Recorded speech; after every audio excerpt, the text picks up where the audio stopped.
तर आज स्वामींचा प्रगट दिन आहे, तर त्यानिमित्ताने मी हळदीचं लिंपण केलेलं आहे उंबऱ्याला आणि रांगोळी वगैरे काढून घेतलेली आहे आणि दरवाजाला आंब्याच्या पानांचं तोरण देखील केलेलं आहे आणि इथे अभिषेकासाठी पाणी, पंचामृत आणि दूध हे देखील घेतलेलं आहे. आता मला स्वामींचा अभिषेक करायचा आहे.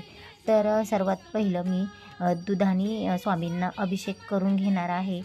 तर दुधाने अभिषेक करताना तर तुम्हाला कुठलाही मंत्र जर येत नसेल तर सरळ साधा सोपा मंत्र म्हणजे श्री स्वामी समर्थ, श्री स्वामी समर्थ या मंत्राने आपल्याला जप करायचा आहे. आणि त्यानंतरनं आपल्याला जे पंचामृत आपण घरी बनवलेलं आहे तर त्याने आपल्याला स्वामींना अभिषेक करायचा आहे.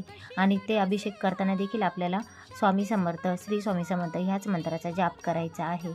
आणि पंचामृतचा अभिषेक झाल्यानंतरनं आपल्याला जे स्वच्छ पाणी आहे हे आपलं तर त्याने अभिषेक करायचा आहे. आणि आता आपला इथे अभिषेक झालेला आहे. तर बघू शकता स्वामी असं वाटतं बर्फात बसले की काय, असं अभिषेकानंतर स्वामींचं रूप आपल्याला दिसत आहे.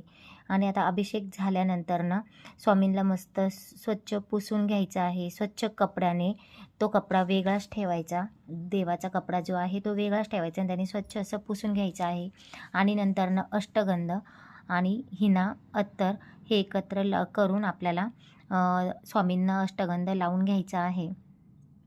आणि जे आपल्याला स्वामींचा जो हार वगैरे आहे तो देखील आपल्याला इथे घालून घ्यायचा आहे. आणि स्वामींची जे मुकुट आहे तो देखील इथे त्यांना परिधान करायचा आहे. तर खूप सुंदर असं वाटतं पूजा केल्यानंतरनं. तर तुम्ही बघू शकता स्वामींचं रूप एकदम छान असं एकदम प्रसन्न वाटत आहे. आणि स्वामींचं असं रूप बघून कुठं काहीतरी पॉझिटिव्हिटी आपल्याला इथे आली आहे हे आपल्यामध्ये असं वाटतं. आणि नंतरनं जी गोवरी आहे त्यावर पिवळी मोहरी, काळी मोहरी, भीमसेनी कापूर घेऊन तो देखील इथे मी आता जाळून घेणार आहे. आणि पूर्ण घरात तो मी इथे फिरवणार आहे.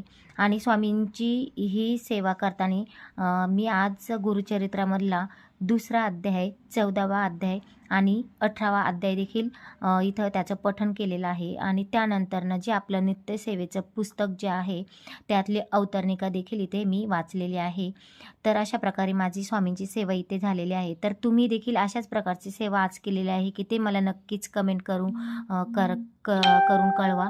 आणि तुम्हाला जर स्वामींचे काही छान छान अनुभव आले असतील तर नक्कीच आपल्या चॅनलसोबत ते शेअर करा. मी ते तुमच्यासोबत सर्वांसोबत शेअर करण्याचा नक्कीच प्रयत्न करेल. श्री स्वामी समर्थ.